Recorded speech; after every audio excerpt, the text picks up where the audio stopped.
그때 여호수아가 아이를 빼앗아 진멸하되 여리고와 그 왕에게 행한 것 같이 아이와 그 왕에게 행한 것과 또 기브온 주민이 이스라엘과 화친하여 그 중에 있다함을 예루살렘 왕 아도니 세덱이 듣고 크게 두려워하였으니 이는 기브온은 왕도와 같은 큰 성임이요 아이보다 크고 그 사람들은 다 강함이라. 예루살렘 왕 아도니 세덱이 헤브론 왕 호함과 야르뭇 왕 비람과 라기스 왕 야비아와 에글론 왕 드빌에게 보내어 이르되 내게로 올라와 나를 도우라. 우리가 기브온을 치자. 이는 기브온이 여호수아와 이스라엘 자손과 더불어 화친하였음이니라 하매 아모리 족속의 5 왕들 곧 예루살렘 왕과 헤브론 왕과 야르뭇 왕과 라기스 왕과 에글론 왕이 함께 모여 자기들의 모든 군대를 거느리고 올라와 기브온에 대진하고 싸우니라. 기브온 사람들이 길갈 진영에 사람을 보내어 여호수아에게 전하되 당신의 종들 돕기를 더디게 하지 마시고 속히 우리에게 올라와 우리를 구하소서. 산지에 거주하는 아모리 사람의 왕들이 다 모여 우리를 치나이다 하매 여호수아가 모든 군사와 용사와 더불어 길갈에서 올라가니라. 그때 여호와께서 여호수아에게 이르시되 그들을 두려워하지 말라. 내가 그들을 내 손에 넘겨주었으니 그들 중에서 한 사람도 너를 당할 자 없으리라 하신지라. 여호수아가 길갈에서 밤새도록 올라가 갑자기 그들에게 이르니 여호와께서 그들을 이스라엘 앞에서 패하게 하심으로 여호수아가 그들을 기브온에서 크게 사륙하고 베토론에 올라가는 비탈에서 추격하여 아세가와 막게다까지 이르니라.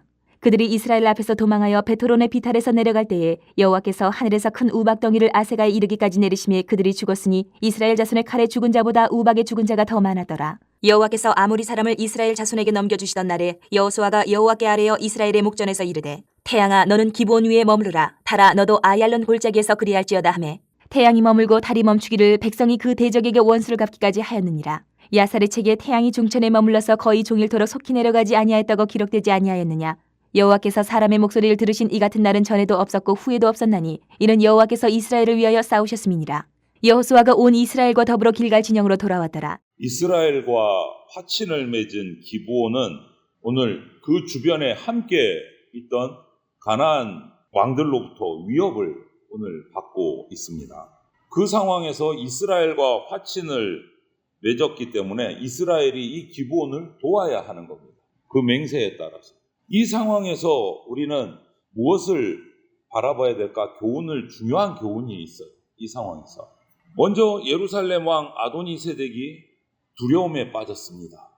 1절부터 5절을 보니까 왜냐하면 이스라엘이 여리고 성도 이기고 아이 성도 정복을 했고 거기다가 자기들 가나안의 족속들 가운데 왕도같이 큰 성이 기브온인데 자기들의 족속 중에 가장 큰 성이라고 할 수 있는 기브온이 이스라엘과 조약을 맺고 전쟁을 하지 않고 이스라엘의 종이 되었다는 소식을 들어버렸어요. 이제 두려운 거예요. 아니 자기들 중에 제일 큰 성이라고 할 수 있는 그 기브온이 종으로 어떻게 보면 자기들 입장에서 보면 불욕적인 항복을 한 거와 마찬가지인 거예요. 이스라엘 백성에게 전쟁도 해보지 않고 이 소식을 듣고 두려움에 떨었어요. 그래서 이 당시 예루살렘의 아도니 세덱은 안 되겠다. 나 혼자서는 안 되겠고 그렇다고 우리를 배신한 기브온을 그냥 두자니 속이 상해서 안 되겠고 주변의 네 왕들에게 보내서 결집을 합니다. 5 족속이 가나안의 5 족속이 힘을 합해서 우리가 기브온을 치자. 안 되겠다. 우리 배신자. 이렇게 된 거죠. 그래서 5 족속이 힘을 합해서 기브온 족속을 쳐들어갑니다. 기브온 입장에서 보면 하나님 백성의 편에 섰는데 전쟁의 위기를 맞은 거예요. 하나님 백성의 편에 섰는데 복이 온 게 아니고 전쟁이 온 거예요. 안전하기를 바라고 이스라엘 편에 섰는데 도리어 위험에 빠진 게 된 겁니다. 여러분 여기서 한번 생각해 보십시오.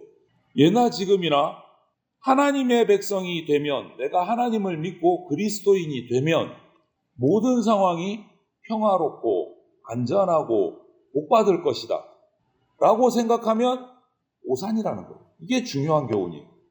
내가 예수님 믿지 않던 생활을 하다가 다 청산하고 이게 예수님 믿고 예수님의 백성이 되면 정말 좋은 일만 생기고 순조로워질 것이고 형통할 것이다. 오산이다. 왜 오산이냐? 오히려 평상시에 없었던 갈등이 생길 수도 있어요. 그래서 예수님도 마태복음 10장에 보면 이렇게 말씀하실 때도 있었어요. 내가 너희에게 온 것은 화평을 주려 함이 아니라 검을 주러 왔다. 조금 이상한 말씀이잖아요. 예수님과 만나면 화평이 있어야 되는데 검을 주러 왔다. 오늘 이 기브온의 상황과 딱 맞아 떨어지는 말씀입니다. 하나님 편에 섰는데 하나님 나라를 선택했는데 이 기브온 주민이 옛날에 동맹국들의 협공을 받게 된 상황입니다. 믿음 때문에 갈등을 겪고 있는 거예요. 여러분 어떠세요? 그런 경우 없었습니까? 예수님 안 믿는 사람이 예수님을 믿으면 이런 갈등이 생기기 시작합니다. 하나님을 선택한다라는 것은요, 세상을 살아가면서 하나님을 반대하는 세력에게 미움을 사는 행동입니다. 그래서 갈등이 생겨요. 사탄하고 같이 놀다가 사탄을 배신하고 하나님을 선택하면 사탄의 세력들이 가만두지를 않는다. 오늘날 우리에게도 똑같이 적용되는 말씀이지 않습니까? 성도도 믿음의 공동체인 교회도 언제든지 세상으로부터 공격받을 수 있습니다. 하나님의 편에 섰기 때문에 사탄의 세력들에게 공격받아요. 어둠의 세력들에게 공격을 받습니다.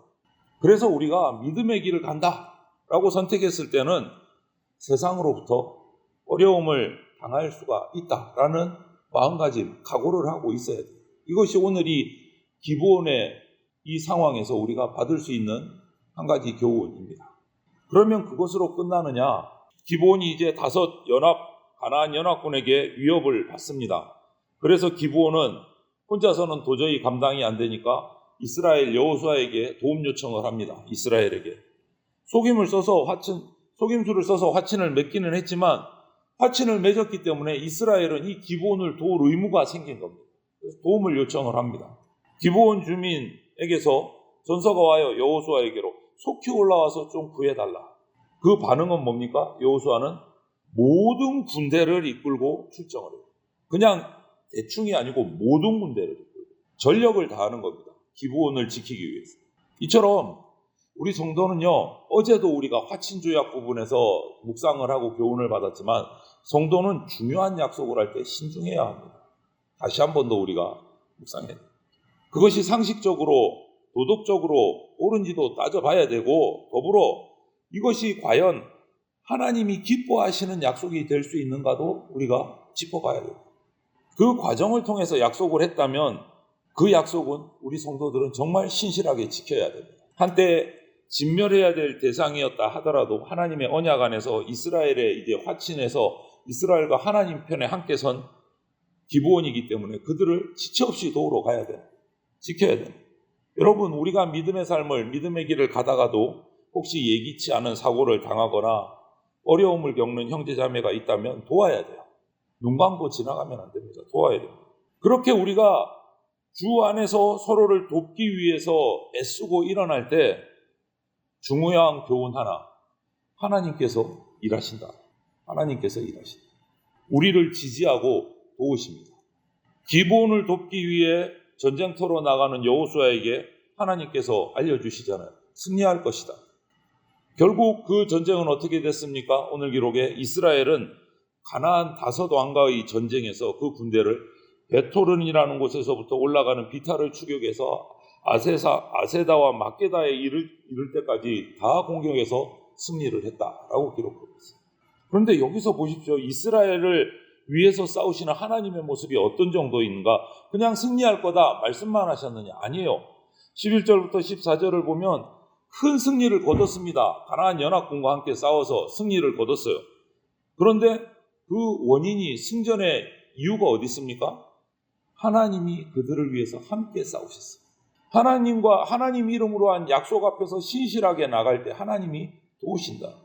크게 승리하신다. 그래서 이런 장면이 나오잖아요. 그 전쟁 싸움 중에서 하늘에서 큰 우박덩이를 떨어뜨리셔서 그들을 무찌르셨는데 이게 중요해요.